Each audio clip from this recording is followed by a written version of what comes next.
2026년 1월 11일 주일 예배에 하나님께서 우리에게 주시는 말씀은 요한일서 3장 16절, 17절, 18절 말씀입니다. 모두 일어나셔서 봉독해 올리겠습니다.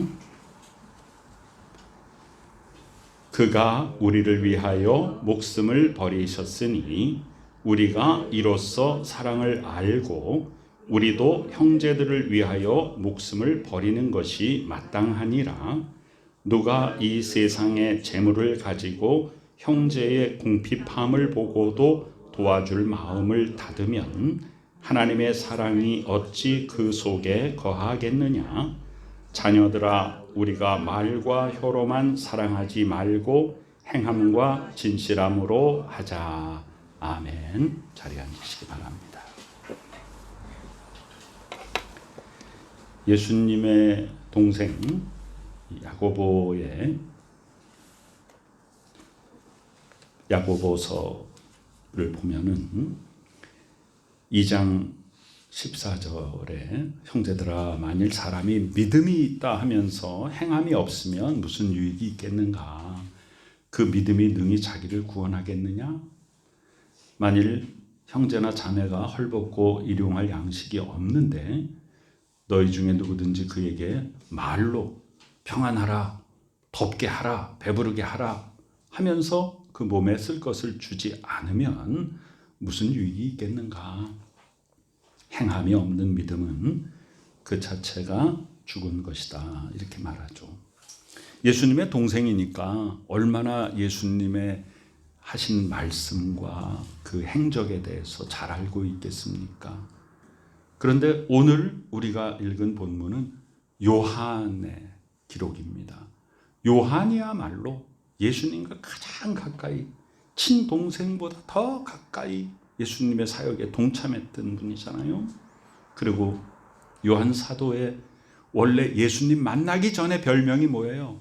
우레의 아들, 아주 성질이 불같은 사람이었어요. 그런데 예수님 만나고 나서 이 요한의 별명은 뭐예요? 사랑의 사도입니다. 그저 사랑의 사도입니다. 그러면 예수님의 동생 야고보의 그 기록에는 사랑이라는 말 대신에 믿음이 있습니다. 믿음, 행함이 없는 믿음은 죽은 것이다. 그럼 그 믿음을 행한다는 건 어떻게 드러나는 것입니까? 그 사랑을 실천하는 것입니다.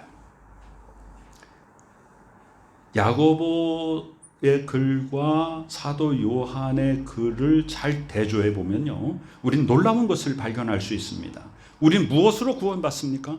행위로 구원받는 것이 절대로 아닙니다. 우린 믿음으로 구원받는 것입니다. 그 믿음이 내 신념입니까? 아닙니다. 믿음은 하나님이 나에게 거저 주시는 은혜의 선물입니다. 그래서 우리가 말씀을 들음으로써 하나님의 은혜로 내 속에 믿음이 생기게 됩니다. 그래서 마음으로 믿어 의에 이르고 그것을 입으로 시인하여 구원에 이르는 것입니다. 그런데 구원받은 사람은 어떻게 돼야 돼요? 행함이 있어야 됩니다.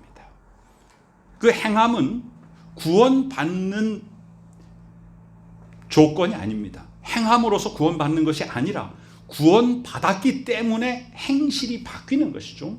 그 전에는 사랑을 베풀지를 몰랐어요. 그런데 예수 그리스도의 사랑을 받으니까, 그 사랑이 얼마나 큰 사랑입니까? 목숨을 내어주신, 누구를 위해서? 여기서 우리를 위해서라는 말보다는 나를 위해서 이렇게 얘기해야 돼요. 우리 그러면 좀 묻어갈 수가 있습니다. 그래서 올해는요, 내 개인이 날마다 하나님 앞에 더 가까이 나아가고 하나님의 뜻을 깨닫고 그 뜻대로 행하는, 그 행함의 핵심이 뭐냐면 사랑의 실천입니다. 그런 한 해가 되기를 소망합니다.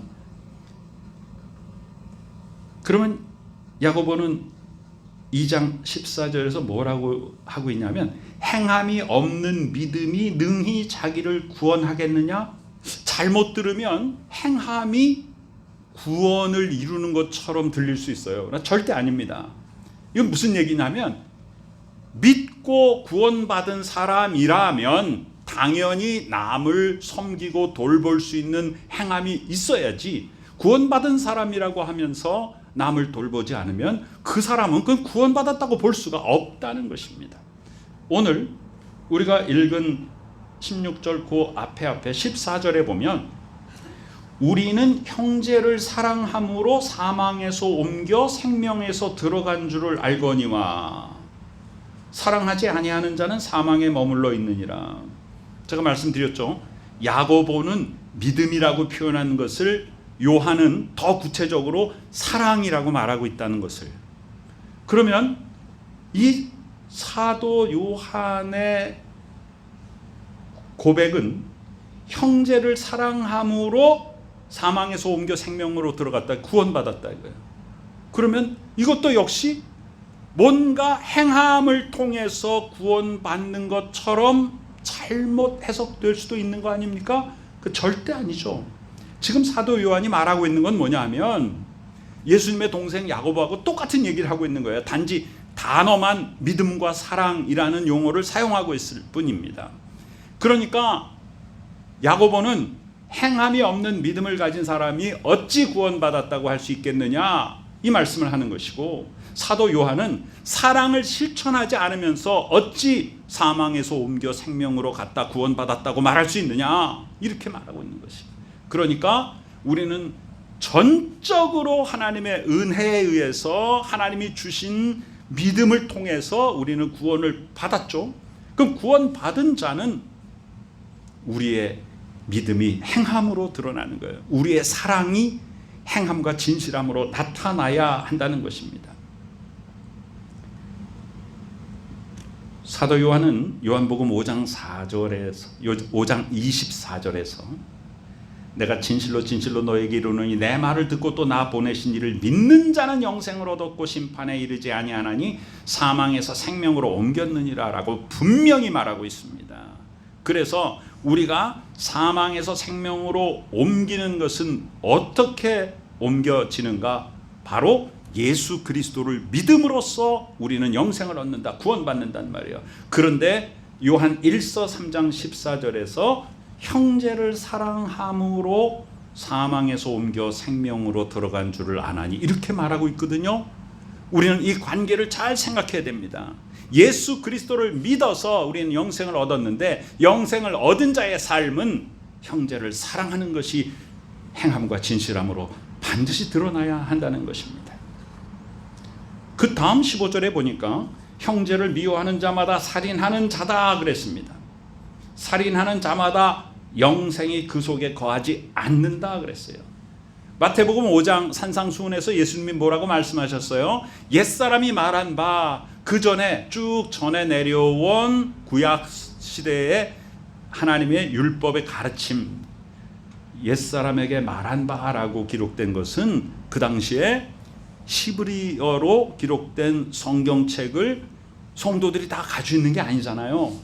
회당에 필사한 성경이 몇 권씩 있었어요. 그래서 그걸 서로 돌아가면서 회당에 가면 그걸 낭송했고, 또 히브리어가 너무 어려웠기 때문에 글을 못 읽는 문맹자들이 참 많았고, 그 성경 말씀을 어디 가야 들을 수 있냐 하면 회당에 가야 회당장이나 그 맡은 자가 낭송하는 것을 일반 회중들이 들을 수 있었죠. 그 들은 것을 다른 사람에게 또 구전으로 전하는 것입니다. 하나님의 말씀을 이렇다고 내가 들었다, 우리 이렇게 행하자. 그래서 옛사람에게 말한 바라고 말씀하시는 거예요. 살인하지 말라, 누구든지 살인하면 심판을 받게 되리라 그랬는데, 누구를 미워하고 욕하고 하면 이미 살인한 것이다. 예수님이 이렇게 율법을 재해석하시지 않습니까? 창세기 4장에 보면 가인과 아벨의 제사가 나옵니다. 가인이 먼저 하나님 앞에 제사 드리잖아요. 그 아벨은 자기 형이 하는 걸 보고 하나님 앞에 제사 드려야 되네 하고 제사를 드렸단 말이에요. 그런데 가인의 제사는 형식적인 것이고 하나님 보시기에 기뻐하지 않으셨어요. 하나님이 받지 않으셨는데, 아벨의 제사는 순전한 마음으로 하나님 앞에 온전한 제사를 드리니까 하나님이 받으셨어요. 그런데 가인이 자기 제사는 받지 않으시고 아벨의 제사는 받으시니까 화가 났어요. 그때 하나님께서 먼저 가인에게 말씀하십니다. 가인아, 내가 화를 왜 내냐? 네 안색이 왜 변하냐? 내가 선을 행하였으면 어찌 얼굴을 들지 못하겠느냐? 선을 행하지 않았다. 죄가 문에 엎드려 있다. 죄가 너를 원한다. 너는 죄를 다스릴 것이다. 하나님이 먼저 그렇게 말씀하시는 거예요. 어떤 상태에서? 가인이 아벨을 질투해가지고 미워하니까 하나님이 가인에게 너 왜 이렇게 화내니? 너 안색이 왜 그러니? 그러면 이미 가인은 아직 동생에게 어떤 해를 가하지 않았지만 그 마음속에 이미 미움을 품었기 때문에 마음으로 이미 살인한 것이거든요. 예수님이 마태복음 5장에서 정확하게 그것을 지적하고 있습니다. 사람을 죽여야 살리는 것이 아니라 내 마음속에 미움을 가지고 있으면 이미 살인한 것이다. 그리고 나서 가인이 그의 아우 아벨에게 말하고 그들이 들에 있을 때 가인이 그 아우 아벨을 죽였다 그랬거든요. 그러면 사랑의 반대가 뭐예요? 미워하는 거잖아요. 형제를 미워하면 그건 살인하는 것이다. 하나님 앞에 우리가 은혜를 받고 예수 그리스도를 믿고 구원받은 자는 형제를 사랑해야지 미워하면 안 된다. 그런데 그것이 나의 의지와 나의 노력으로 하는 것이 아니고 자연히 내가 정말로 예수 그리스도의 그 사랑을 체험했다면 내 속에서 예수의 사랑이 그대로 실천되는 것이 마땅하다는 것입니다. 오늘 우리가 읽은 첫 구절이 3장 16절이에요. 예수께서 우리를 위하여 목숨을 버리셨으니 우리가 이로써 사랑을 알고, 그럼 예수 그리스도께서 나를 위하여 목숨을 버리기 전에는 우리는 사랑을 몰랐다는 것입니다. 하나님이 우리를 얼마나 사랑하셨어요?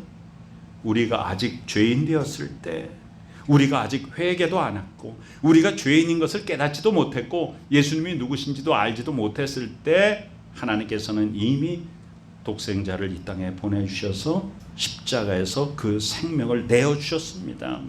그것으로서 하나님이 우리를 얼마나 사랑하시는지 그 사랑을 확증해서 증거해 보여주셨어요.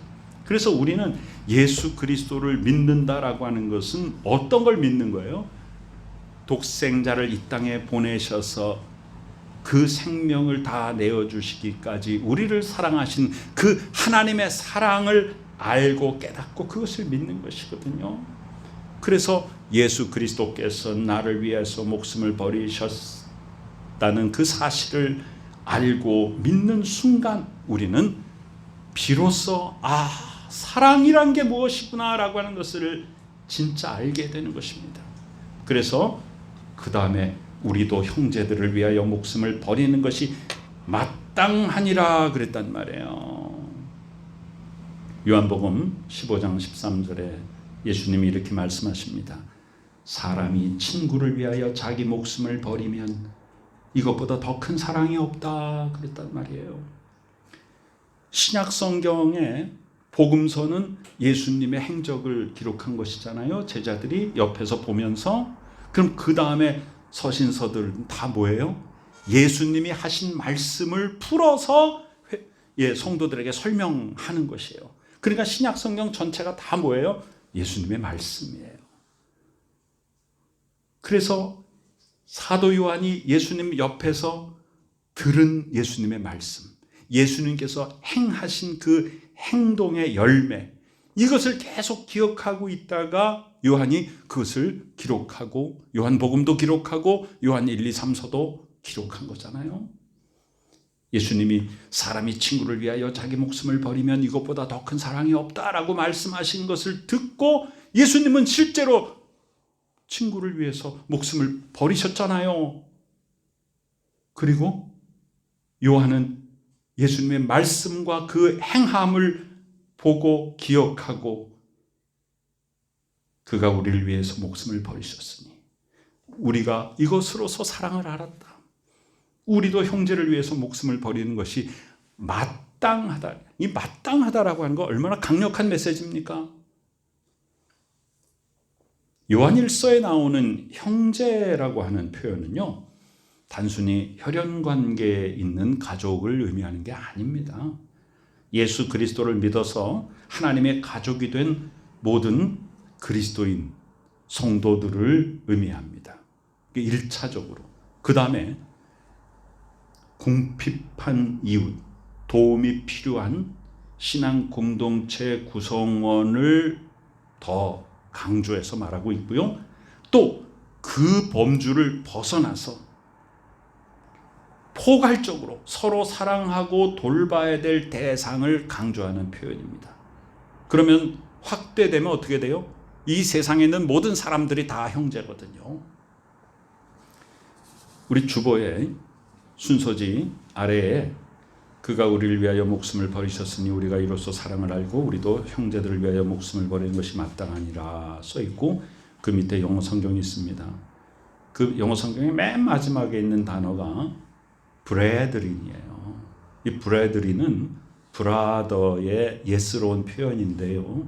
우리가 브라더 하면은 형제잖아요. 물론 브라더를 더 확대시켜서 혈연 관계를 넘어서서 공동체의 형제 자매로 그렇게 이해를 합니다만은, 그것을 더욱 강조하는 단어가 브레드린이에요.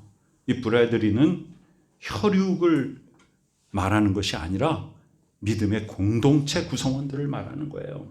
그래서 요한일서에 나오는 형제는 먼저 믿음의 공동체,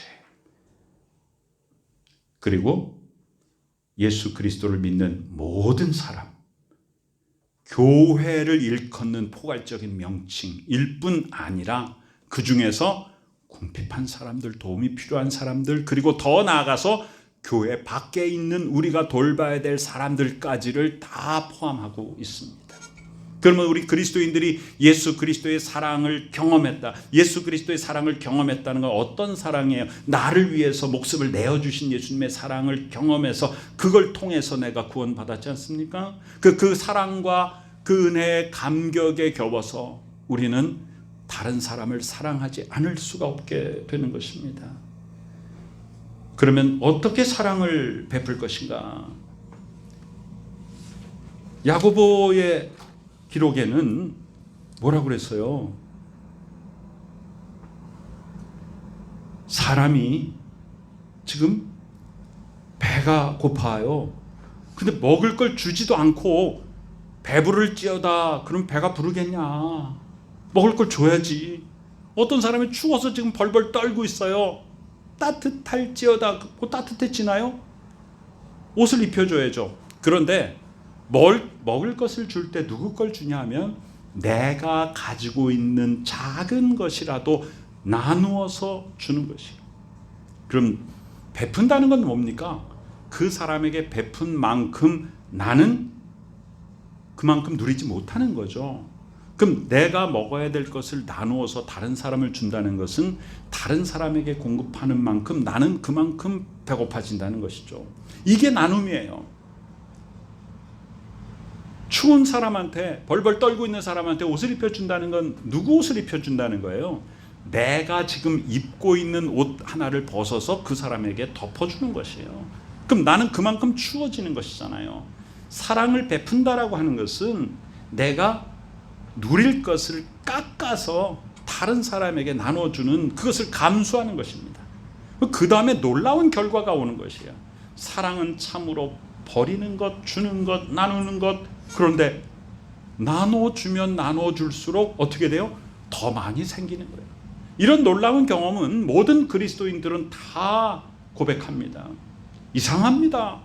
내가 움켜쥐고 붙잡으면 다 없어지고 소멸되고 썩어버리는데, 내가 그 당시에 내가 좀 먹어야 될 것을 덜 먹고 내가 누려야 될 것을 덜 누리고 다른 사람에게 베푸니까 놀랍게도 몇 배가 채워지더라. 그 놀라운 고백을 그리스도인들은 늘 하면서 살지 않습니까? 그런데 나눠보지 못하고 베풀어 보지 못한 사람들은 알지 못하죠. 경험한 적이 없으니까. 그러면 세상의 원리는 뭐냐? 많이 자꾸만 모아야 되는 거예요. 다른 사람 주지 말고 내 것으로 자꾸만 곳간에 모아놔야 돼요. 쌓아놔야 돼요. 그래야 내 마음이 든든한 거예요. 내 통장에 얼마가 있는지 그 숫자가 나에게 힘을 주는 거예요. 그게 세상적인 물질관입니다. 그런데 하나님의 자녀들은 반대예요. 자꾸 나누고 쓰고 베풀어 주고 공급하니까 하늘아버지께서 많은 것으로 채워주셔요. 왜 채워주시는 거예요? 또 나누라고, 더 많이 나누라고 채워주시는 것이거든요. 그래서 이 사랑의 실천을 어떻게 표현하고 있는가, 무엇으로 사랑을 실천할 것인가, 거기엔 반드시 물질의 공급이 수반되어야 된다는 거예요. 예수님의 동생 야고보는 먹을 걸 줘라, 그 물질의 공급이 수반되잖아요. 입혀줘라, 내 옷을 입혀주잖아요. 물질의 공급이 반드시 수반된다는 것입니다. 자, 사도 요한이 뭐라고요?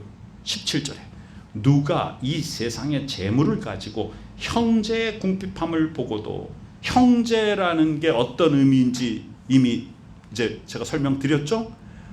확장된 형제의 의미는 모든 사람이에요. 모든 사람, 모두가 다 하나님의 피조물이잖아요. 아직 믿지 않는 사람들도 우리의 형제에 포함됩니다. 내가 돌봐야 될 사람이에요. 그가 아직 하나님을 알지 못할 뿐이지 하나님으로부터 창조된 자입니다. 모두가 다 하나님이 지으신 바 된 이 세상의 모든 하나님의 자녀들 중에 하나예요. 그런데 아직 본인이 하나님의 자녀가 안 됐어요. 왜? 깨닫지 못했기 때문에. 우리는 원래가 하나님의 자녀였는데 우리가 범죄함으로 말미암아 그 자녀의 신분을 잃어버렸습니다. 악한 사탄에게 빼앗겨 버렸어요. 그래서 원수되었거든요. 원수되었어요.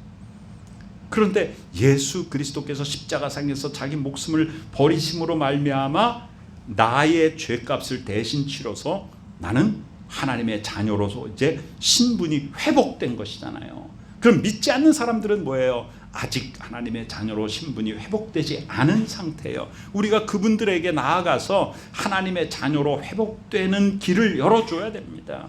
예수 그리스도의 십자가를 전해야 되거든요. 그런데 거기에 뭐가 필요한 거예요? 궁핍함을 보고 우리가 물질로 섬기는 부분이 반드시 필요하다는 것이에요. 이 세상의 재물을 가지고 형제의 궁핍함을 보고도 도와줄 마음을 닫으면 하나님의 사랑이 어찌 그 속에 거하겠느냐 그랬단 말이에요. 그래서 야고보는 이 말을 그대로 하고 있잖아요. 형제나 자매가 헐벗고 일용할 양식이 없는데 그에게 말로만 하면 어떤 유익이 있겠는가. 그건 믿는 사람의 모습이 아니다. 그건 믿음 없다는 증거다. 남을 돕지 않는 것은 그건 믿음이 없는 거다. 사도 요한은 믿음을 사랑으로 바꾸는 거예요. 남을 돕지 않는 사람은 그 사랑이 없는 거다. 하나님의 사랑이 그 속에 임하지 않는 거다. 이거 간단한 얘기가 아니에요. 하나님의 사랑이 그 속에 거하지 않는 사람은 어떤 사람이죠? 그건 구원받지 못한 사람이에요.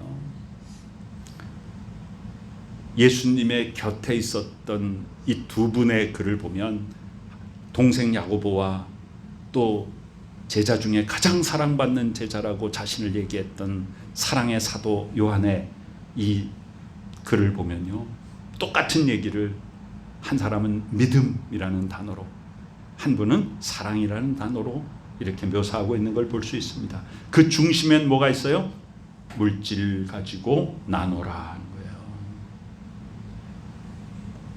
구약 성경에도 하나님은 이렇게 말씀하십니다. 신명기 15장 7절 8절에 내 하나님 여호와께서 내게 주신 땅 어느 성읍에서든지 가난한 형제가 너와 함께 거주하거든 그 가난한 형제에게 내 마음을 완악하게 하지 말고 내 손을 움켜쥐지 말고 베풀어라, 나누어 주라.